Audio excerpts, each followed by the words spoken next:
Your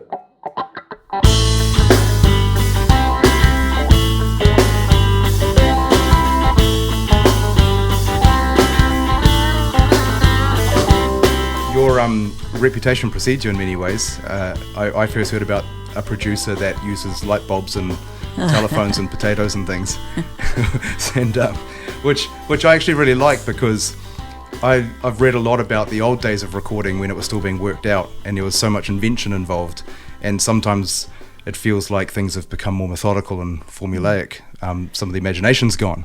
Well, I think I wonder why more people aren't actually doing this, taking things apart. If you think of how people build hot rods these days, yep. They used to be really pristine and well thought out, but now the era of rat rods makes it so anything goes. So you can just put rusty tin cans on your car and it's cool. Right, so, exactly. So I'd kind of take that rat rod kind of mentality into the studio with me, and anything goes. We'll go down to the junk shop and find whatever we can to make microphones out of, or just to make noise out of, and it makes every session a little bit more interesting and custom. Yeah. Do you have a theory on why that makes you unique when that really shouldn't make you unique, because we should all be that open-minded?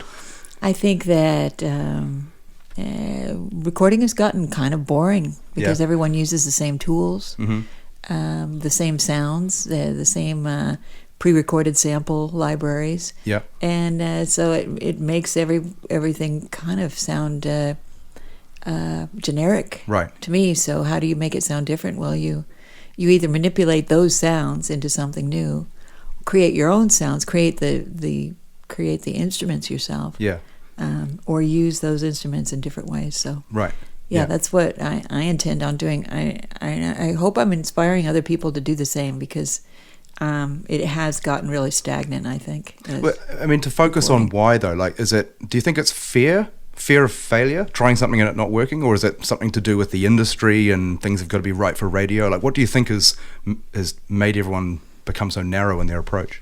I think it's laziness, honestly. I think that people, if you don't have to mic a piano, then it's much easier just to call up a sample library of a good piano, and there's plenty of them. Yeah.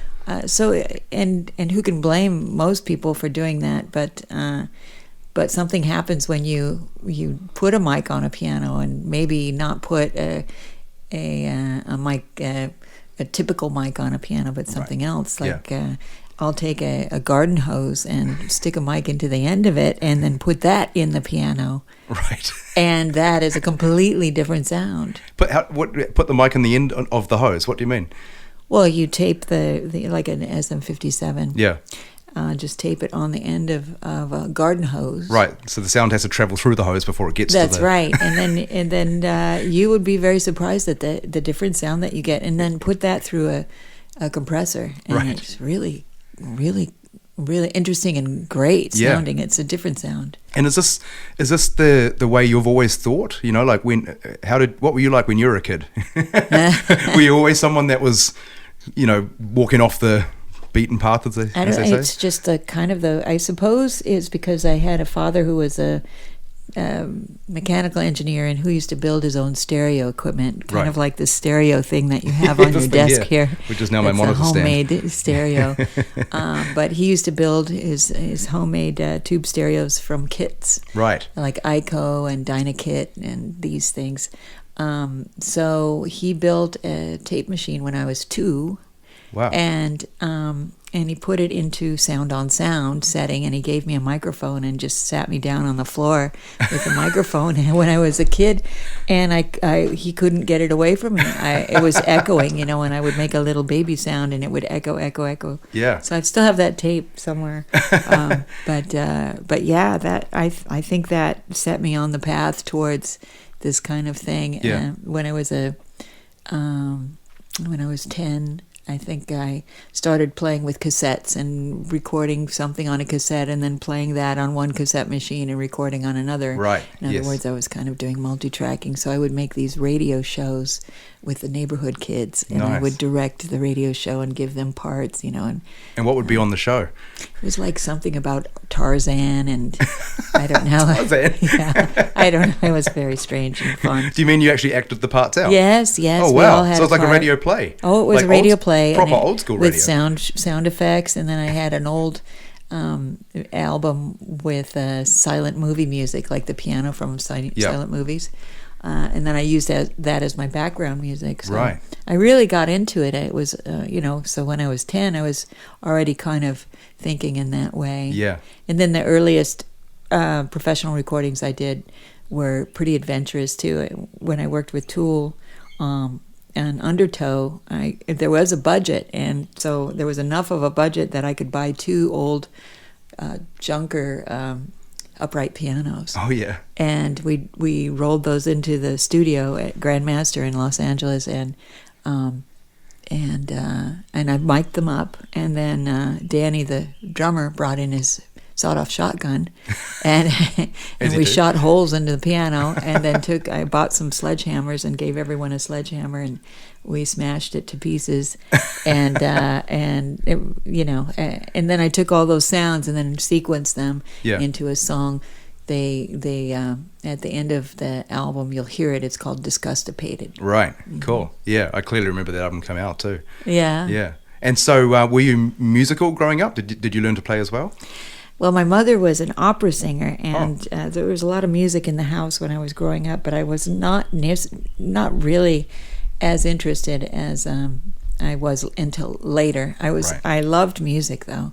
Yeah. It was, I think, when I went to university in California that I became more interested in music.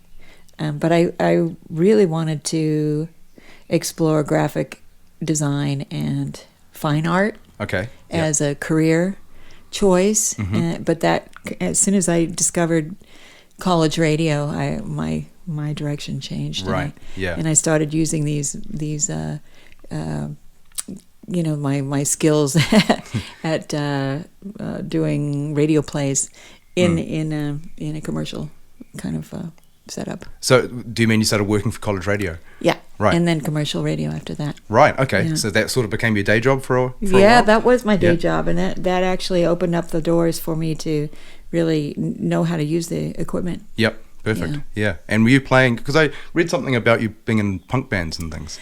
Yes, I did get into. When I moved to San Francisco, I was in a all-girl punk band and an all-girl metal band. Awesome. And what did you play?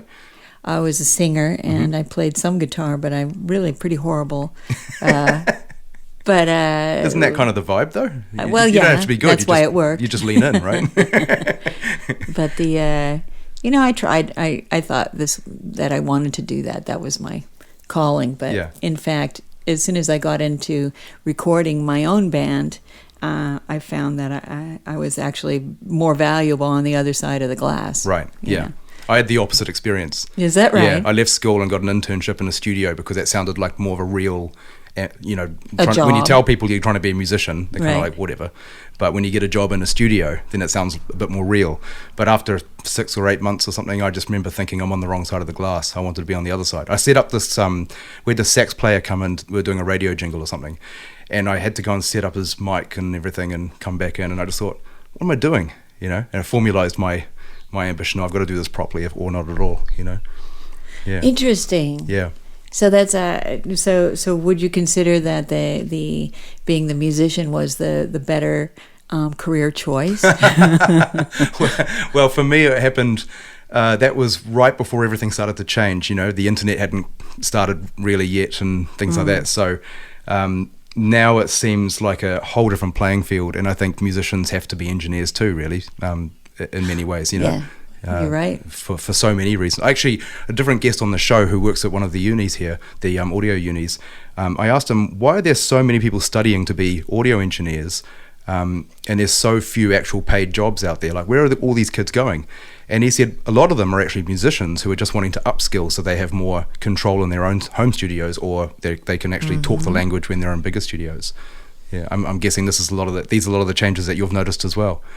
Along Yeah, the way. there are a lot of students. I think there are several ways to go about working in the industry, but honestly, the most successful people that I know are people that got into it just because they love the music. Right.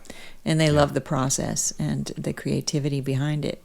If you're getting into it because you think you're going to, that it's a wise career choice, I suggest not doing that. Because it took maybe 10 years of, eating top ramen and sleeping on the couch in my friend's flat to start making money. Right. That's not to say that once I started making money, it wasn't a good living, because it really has been substantial. Sure. But it's not easy, and you have to be patient, and you have to always be on top of your game and proactive, right? Yes, because you feel, have to sell yourself. Yeah, because I feel like any ambition that you start out with is going to change. You can't avoid that. Mm-hmm. It's almost like you've got to go out there and do as many things as you can, hoping that one of them's going to click. And a few years in, you kind of go, oh, I could actually quite enjoy doing this, and that didn't work, but I'll focus on this thing. And that's probably why so many people started in, let's say, a punk band and ended up being a producer. Yeah, and I think that's really wise information, because I agree that the more you do, whether you're working on film music or even radio commercials, or art rock, or any style, any genre of music, that you become more familiar with the genres, and every time you finish a project, it's like pulling that handle on that slot machine. You have another chance to get a jackpot. Just get as many things done in all kinds of different areas of recording, and then something will hit. That's right. I did really well with the Tool records, but then I also became aware that I was going to get pigeonholed into this one genre of music. Interesting. Like typecast in a way. Yeah, and I didn't want to just be the producer who does, hard heavy music stuff. or heavy, or metal or new metal. So do you go and find the most opposite thing you can find? Yes, so I worked on a country western. I was just going to say country. That was like I worked on the Johnny Cash record, nice. and that was completely opposite from that. And then I've also spent a lot of time working on funk with Prince, so one of my favorites of all time. I got a variety of I think that's really helped me too. The list of artists you've worked with is confusing and daunting. Usually I like to make notes and read off a few names. I've got a few names written down, but it's just like pages and pages and pages. I mean, I'm still pulling that handle on that slot machine, and it's like right on this piece of paper here, Barbra Streisand followed by Smashing Pumpkins. I mean, those two you wouldn't expect to be in the same world. I mean, what was that just always the way that you thought, like, I'll take on whatever's in front of me, or with some of these things right off the deep end, and you were, you didn't know what you were doing, or pretty much all of the above. All of the above, yeah. Sure. The equipment that you're using is the same pretty much in every scenario. So, and if there's something new that's particular to a certain genre, I want to know about it. Yeah. Even recently, I worked on a country swing band, which was a completely new genre for me. It was like old-timey swing, like Ernest Tubb, or anyway, there was an instrument that was being played, which I thought was a pedal steel. Yeah. Because it was a steel guitar, with a Hawaiian kind of sound. Yeah. And the player, who was a seasoned veteran of this type of instrument, he had to remind me, this is not a pedal steel, because I kept asking him to set up the pedal steel here, in the room, and he says, this is not a pedal steel, this is a steel guitar. Right. There's a big difference. See, so here I am. I've been doing this for 35 years, and I still didn't know the difference between a steel guitar and a pedal steel guitar. Yeah, because I thought you were going to say a lap steel. Isn't a lap And then there's a lap steel, too. Isn't a lap steel the same but without the pedals? Ish? No, actually, Okay. the lap steel is a single piece of wood that you put on your lap, right? And you play. The steel guitar is the same thing on a table stand, and there may be multiple necks. I see. So there's a 3-neck steel, Right. right? And then a pedal steel is the same thing that's controlled. The tunings are controlled with foot pedals. Right. Okay. Interesting. And they're three completely different instruments. I Wow. had no idea, but now I know. Yeah, I didn't Yeah. know either. I would have called that a table guitar. Doesn't a steel guitar? It's a bit misleading, isn't it? So it kind of makes me think of a dobro. Well, if the steel is not the Not the body? what the material that the body's made of. Yeah. The steel is the thing that you hold in your hand. That you run across the strings. The slide and it's a things, yeah. weighted, round, cylindrical piece of metal. Right. Like they call it a steel. Yeah. Yeah. I love those instruments. I know, aren't they great? Yeah, I mean, I loved during the 90s. I was a teenager in the 90s, and it was when I first heard some of these other things come into rock and roll. First heard banjos and rock and roll. Yeah, and, right. You know, I was a big Ben Harper fan, and all the stuff he did with bottlenecks and lap steels and stuff. Loved that stuff. Yeah. And imagine using these kind of instruments in other genres of music, you know. Exactly. And then you create a whole new genre. I was so excited about that. But now you're so well known for the unusual approaches you take, but somewhere in the past you weren't. Somewhere in the past you were the new kid going, what if we do this? There must have been pushback, right? There must have been like old school thinkers or whatever going, what the hell's wrong with it? Well, I suppose it depended on the people I was working with. Yeah. But most people were open to ideas if there was time and budget. Yeah. To allow for some experimentation. Were you able to experiment when you were just engineering? Because I know that you did a lot of assistant engineering and things. Well, when I worked with Rick, I would bring in different pieces of equipment that, not the typical compressors that you would find in the studios. Right. I because of my background in radio, I was really interested in broadcast compression. Right. Okay. Because there's a whole group of manufacturers that make compressors for radio that are not typical for studios, for music recording. Yeah. So I started dragging those things into the studio, and that was new and experimental in that sense. So we weren't actually doing a lot of weird recording on Johnny Cash, you know. Right. Tom Petty and the Heartbreakers, you don't mess around with that. They sit down, because Tom Petty and the Heartbreakers was the backup band for the Johnny Cash records. That's that I worked right. I on. forgot about that. Yeah. So those people, they sit down. They sit down in front of the mics. They start playing. You have to be recording that first take, because that may be the take. Yeah. And you can't come back and say, okay, let's do it for real now, because really, honestly, they're going to play it once, maybe twice. Yeah. And they're going to give you the perfect performance every time. Such a good band. Such a good band. Yeah. One of my favorite guitar players too is Mike Campbell. Yeah, Mike Campbell. Yeah. So much feel. I think he's out on tour with Fleetwood Mac. That's right. I still haven't heard that. Yeah, I bet it's great. It must be if it's Mike Campbell's in it. I know, but even with that, Lindsey Buckingham came and played on that record with Johnny Cash and Tom Petty. Oh, isn't that so funny? There's all kind of a big family. Yeah. There. So what was Tom like? Tom Petty? Oh, he seems so cool on film. He's kind of cool. He's kind of laid back, very laid back. I think he smoked a lot of pot. Right. I got that feeling too. I can smell it when I'm watching the documentaries. No, he was great and a friendly and kind soul. He always came across as so kind of cool and chilled and relaxed. Yeah. And I wondered, how did he crack the whip when he had to? Did you ever see him crack the whip, I mean, I know his guys were all pros and he probably never had to worry too much about his band. But there must have been occasions where he wasn't happy and someone was dragging the line or something, right? No, I never saw that, because they were a tight unit. They'd been working together for so long. Yeah. So, yeah, everyone pulled their weight. Right. And I think that's the same with any successful band, is that everyone needs to pull their weight, and especially starting out, you have to give everyone a job. Yeah. You know. Yeah. To either to promote or to drive the van or to Right. set up the bookings or whatever it is. I suppose someone like that's got assistants as well, right? To Well, when you got Tom Petty, yeah, Yeah.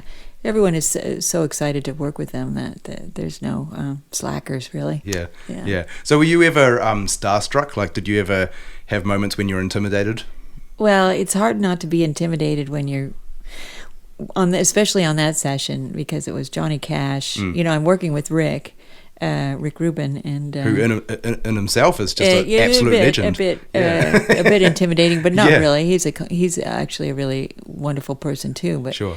Then there's Johnny Cash, and he's kind of he was a grandfatherly, tall, dressed in black fellow, and then Tom and the whole band.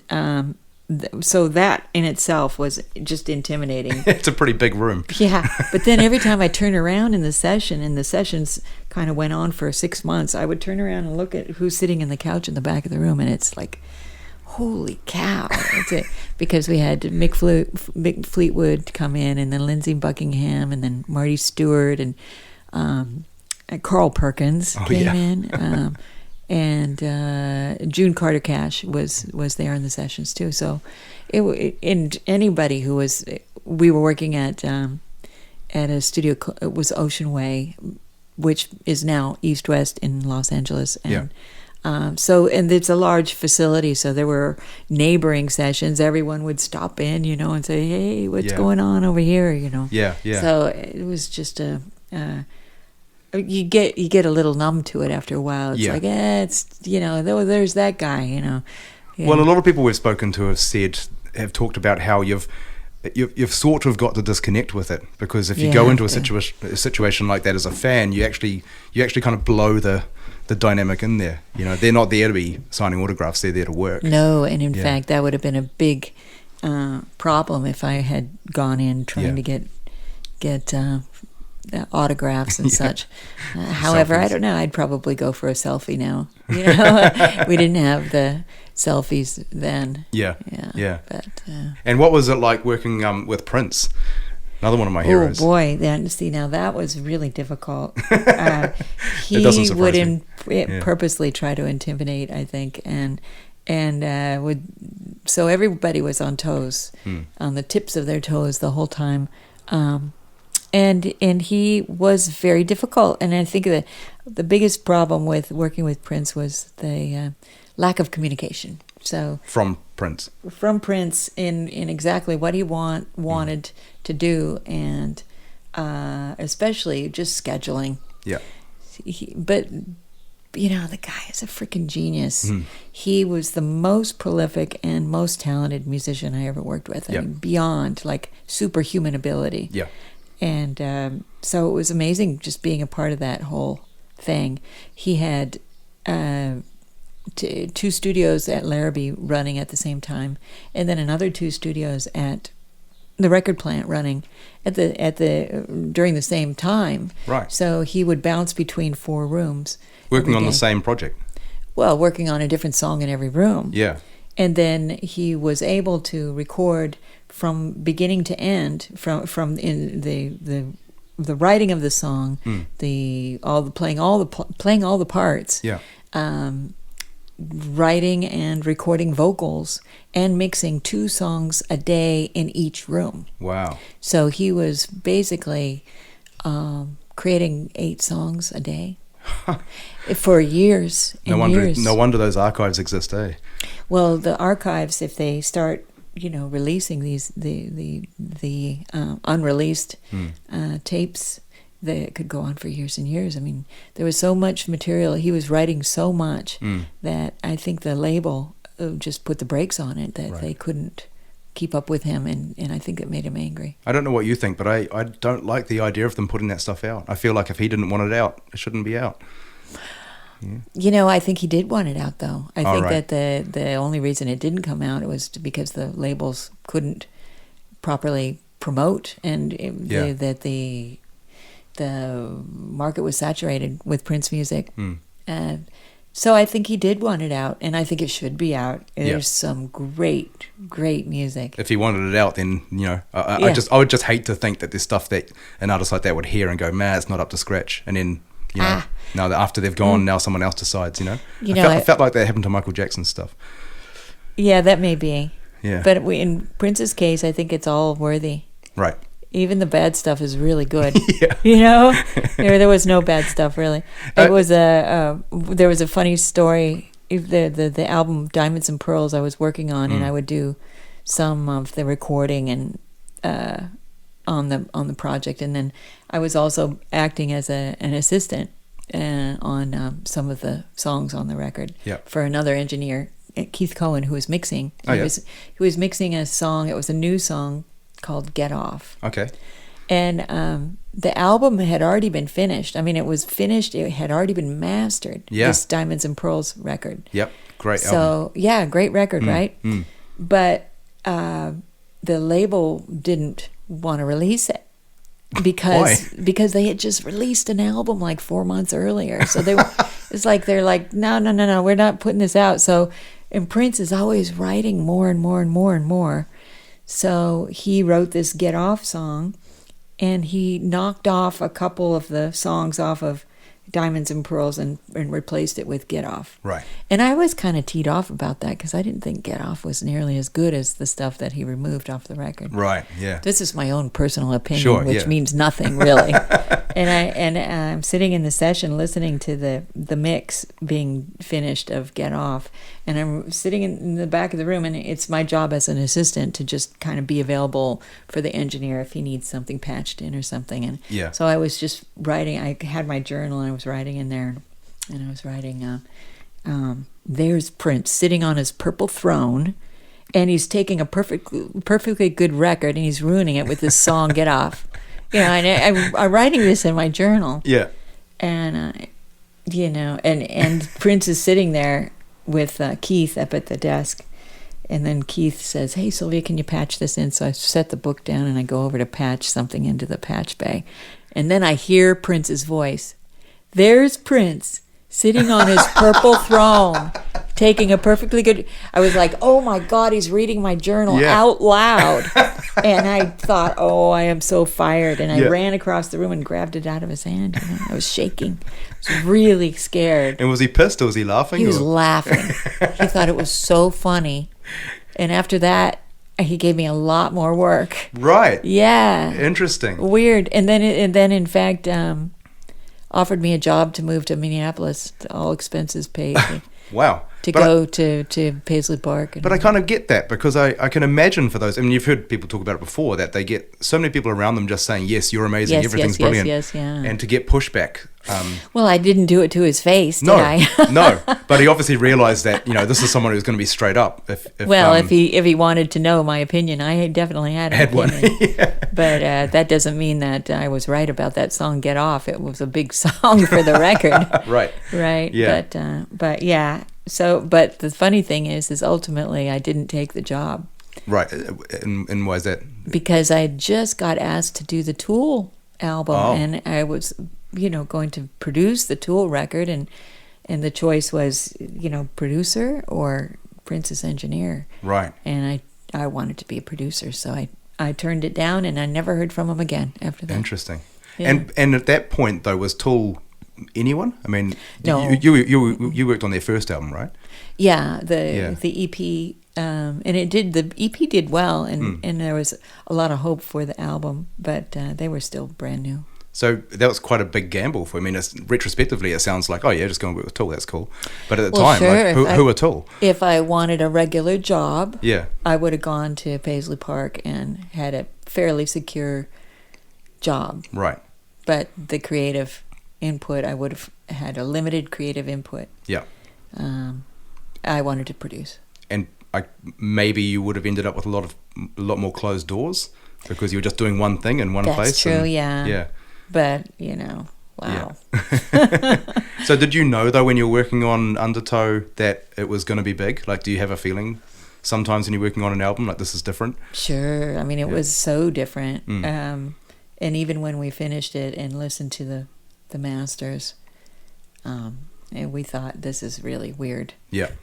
Yeah. But we like it, so okay, you know. Yeah. But it really did sound different than anything else happening right then. I remember when it came out. I was a young teenager, and it had like a kind of a mystery about it. It had a reputation, and I can't remember who it was, but someone came out and like, check this out. And as soon as I heard the line, "Jesus, where's your fucking whistle?" I'm like, holy shit, can you say that? Like, there was just something else about it, you know? Like Axl Rose had been swearing into the mic for years, but he had never gone at something like that aggressively, you know?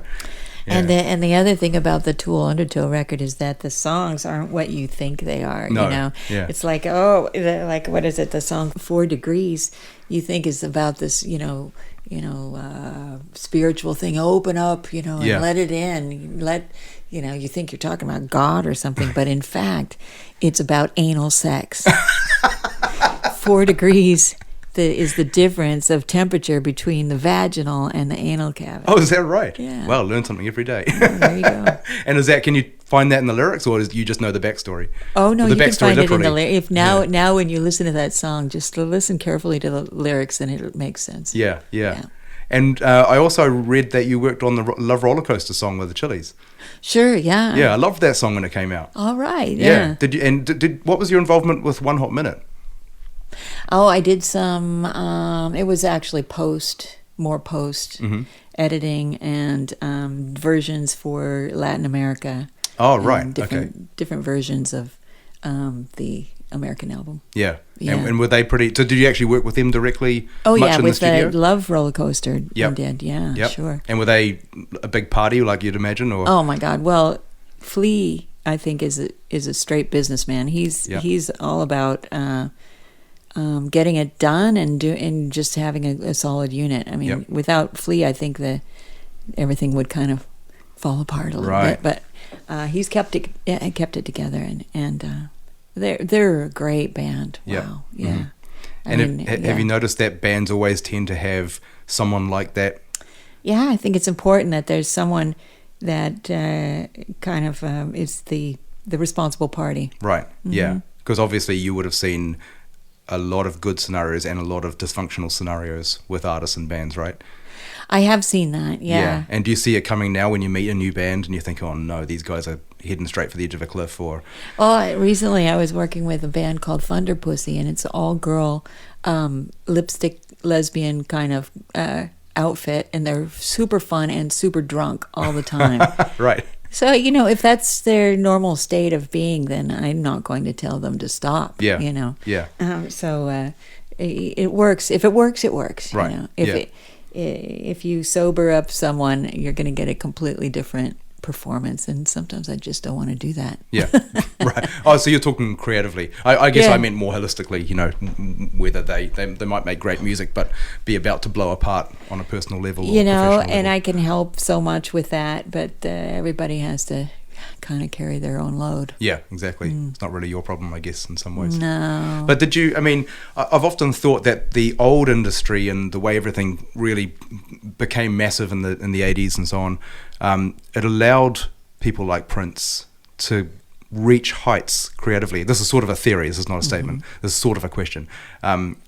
That because he was able to make so much money and become so famous and have so many resources with studios and technicians and musicians and so on, he could then get to even more, even greater heights as an artist. And it possibly also meant that artists like that went a bit more loopy, and... Yeah, it's there's some good and bad about today's industry where there's a lot fewer development deals happening. So the money going into young artists there's not as much money going into that. Right. But time and time again, I've seen the young artists not be able to handle it when they're given fame, or even just a standard album budget. If they're not careful, it evaporates so quickly. Yeah. And then they're stuck with nothing at the end of it, or a big debt towards the the label, because they forget if they're given $500,000, to make an album, Yeah. that they have to pay that back. Yeah, exactly. Yeah, with sales. They don't talk about that. It's not exciting to talk about that, but No, it's not the rock and roll stereotype. Yeah, Yeah. And it was a different world then, because you could actually walk away from those debts as a musician. But now I think labels, if they're going to invest into a new artist, it has to be an artist that has already done the groundwork, Right. that already has an audience built in. So there would be sales figures that they could show that they already have sold these amounts of downloads on their own, that they can sell out a show if they can bring 500 people out every night of the week. No matter where they go, then labels will want to back that, and then that'll push the artist to the next level. So do you think that the days have gone when we'll see someone like Prince, or do you superstars? think superstars? Yeah, I'm not sure how many more superstars there will be. Right, or at least there might be big names, but they don't have the follow through that someone like Prince has. Because you've got big names in music, obviously, but they don't have the musical dexterity and depth that he had. That's a great way of putting it, the musical dexterity. When I think of someone like Bowie, or another great example, or the Beatles, that they were able to start with pop music, a very safe genre, and then with the fame, they were able to go and do what they wanted, which was make, you could look at Radiohead the same way. Their first albums were pop albums, and then they began to really do art. I mean, I hope that we'll see some of that happening in the future, but I think it's all going to have to be self-funded in some way. Right. I mean, that's part of the challenge, I think, for a musician, is that you're spending so much of your time, if you're fully in it, you're spending so much of your time also doing your own accounts and booking your own tours and that kind of stuff. It's like it takes a hit on your practice time and your writing time, and I think that's one of the very pragmatic reasons why it's different. Well, that's the biggest challenge, is how do you do it all, and how it's just like, if you can make your own overhead so low that you can afford to do your music the way that you want to do it, or maybe you're just self-funded some other way. Yeah. Then you can make true art. Yeah. Do you think we're sort of off the hook now when it comes to worrying about commercial restraints when we're recording music, in the sense that we don't necessarily have to do a single in 3 minutes 30 or whatever, because who gives a shit anyway? When I work with a new artist, I'll ask them straight up at the beginning, is this for art or is it for commerce? Right. Because if we're doing this to sell music, then we could go all the way with it. Let's write a car commercial. Yeah. Let's just straight up write a car commercial. You get it placed, and then you can start a career that way. Right. Yeah. Maybe later on you can do art. And do you ever go, okay, the rest of the album's art, but these 2 songs we're going to make the singles? Do you ever plan it like that? Yeah. I'll help them steer in the direction, if that's what they want to do. If it's really about, it's like, if you want to make a career at writing music, you have to make those sacrifices up front. Right.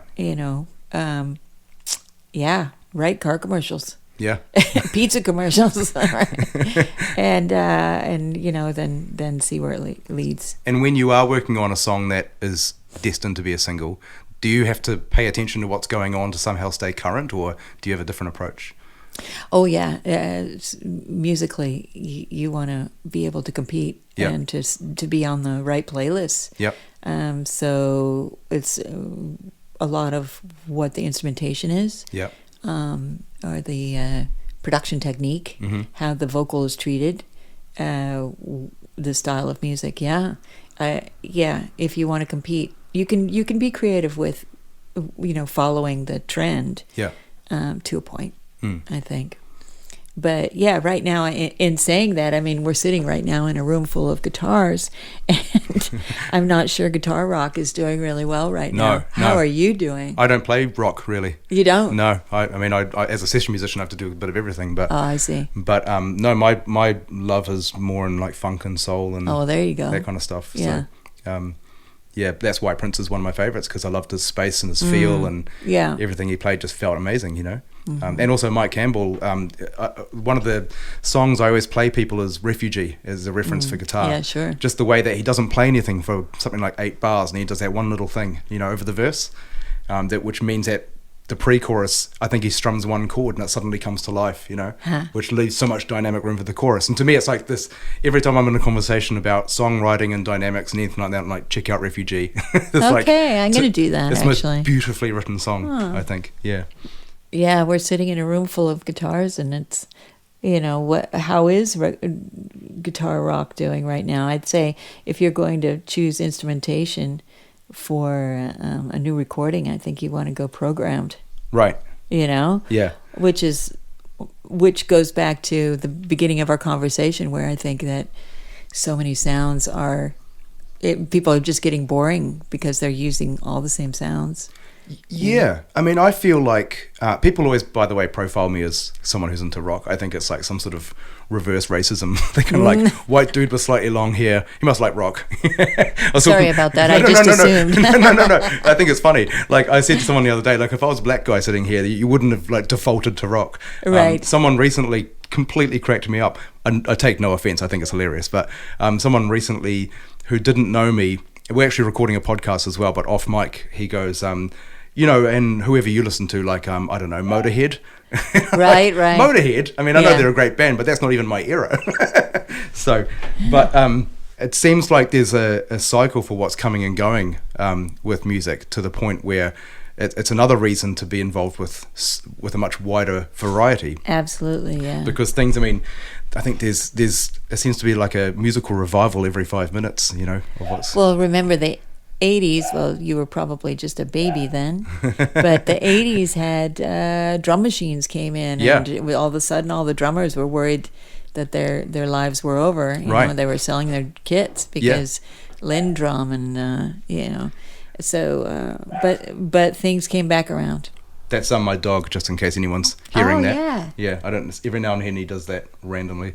What I was going to say about rock is that I mean, I grew up listening to rock as well as everything else, and I kind of got bored with it somewhere in the late 90s, early 2000s, and I never really figured out why until more recently. I think I put it together that there always seems to be within a genre of music a stage where the genre is relatively new and it progresses and it changes and it evolves. Happened to jazz, happened to blues, you know, happened to pop, obviously, and then it often just gets to the point where it just gets stuck in a cycle, like it starts to repeat itself. Yes, right. And I think jazz went through that for a while, and now it's all opened up again. I think it's back, isn't it? It's really jazz back. is the new sound. It's really exciting. And classic jazz too. That was for me a recent discovery, because I really hadn't. I kind of saved it, right? For, you know, yeah. And then I started listening to Coltrane and Miles Davis, early Coltrane, or the early freakier Coltrane stuff? and early Miles, and wow, amazing, right? Yeah. So good. So to have that come back now is really exciting. Well, that's what I feel. I mean, I completely agree. And I think jazz got very closed-minded there for a while, and now it's been opened up and mixed with hip-hop and funk and world music and stuff, and I think that's revived it. And I think that happened to rock. You know, rock evolved from the 50s through to the 90s somewhere around there. And then it kind of got stuck in a loop, and you got people now. We're there. What I notice is musicians that define themselves before they start writing. They go, we play industrial punk grunge metal, and it's like, you haven't written a song yet. You know, why don't you follow the idea and see what you sound like at the end? Right. Yeah. You know, and like with production techniques, I think there's a lot of sort of formulaic approaches to production techniques with rock, where it just goes through the machine and all spits out sounding the same. And I think that's why it lost interest for me. So I think I've always been more interested in stuff that is going somewhere or pushing something. I mean, so I guess this comes back around to you when you're working with rock bands. Do you try to disrupt those formulas and those defaults? Well, I'm always trying to bring in contrasts into music in any form. So, for instance, if we're recording a string quartet, which I love, the string arrangements like that. But I might actually, right in the middle of a string quartet, throw some bottles onto a concrete floor and have broken glass, because there's something very beautiful about that in a contrast, So in that sense, I'll try to combine genres as much as possible to bring in ethnic percussion into something that was it sounds like a typical formula song, and then really make it into something different, but only when I'm given the permission to do that. So is there a conversation that has to happen sometimes early in the process? You Sure. say, do you want me to just to do the safe job, or do you want me to really go to town on this? Well, it usually starts with how much of this has to be played live. Right. If it has to be exactly played live, exactly what we do here in the studio, then that puts the handcuffs on me right away, which I'm okay with too. But it kind of takes the fun out of it. Is that common these days, though? I feel like that's still, is it? Yeah, sure. Yeah. So I guess it just depends on the band, eh? It does. But there's so much live stuff now incorporates backing tracks and things that just doesn't. And also studio production, and at least to what I'm listening to, doesn't seem to be that concerned about whether it can be played live. I know, I love that too. Yeah, it's kind of. I just got done with a project with the New Zealand Producers Series at Roundhead Studios, where I was recording a band called Ha the Unclear. Yep. Okay. And this little band is a bit of a musy kind of sound, Mm-hmm. But we took it somewhere else. So what did you do? I had a girl choir come. We created a girl choir. Yep. We had them playing their guitar solo bit through a string of Christmas lights, which gave it a completely different sound. Right.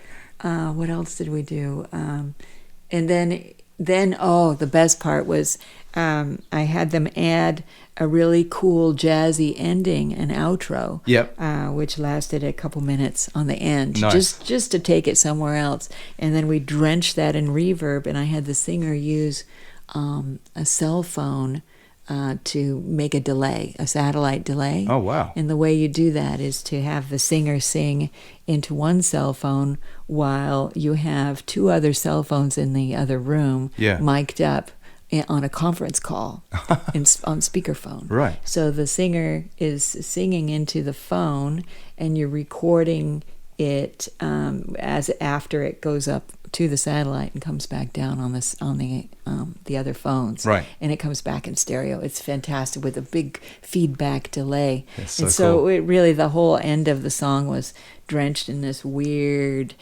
outer space. I mean, truly outer space. Yeah, literally went through space. It literally went through space. And it was a load of fun. You can really hear that kind of joy in the recording when you're doing things like that. Yeah. And it's funny you say that, because I was just thinking how every time we start to talk about that kind of thing, you seem to light up like it. Yeah, well, I can't help but smile when I think about these things. And then when I listen to the recordings back, it also gives me the shivers and makes me smile too. I mean, that's what we want to do, right? Is to create recordings that transform our emotions. That's so great. I mean, I think our industry in so many ways can sometimes knock the fun out of us and the joy out of us, and you can forget that stuff. So it's so nice to talk to someone who has stayed engaged with the innocent reason for doing it, which is just the fun of it. Thank you. Yeah. Thank you for your time today. I know you have to rush to the airport, but it's been lovely to talk. It's been a great time in New Zealand. See you next time. Okay, bye.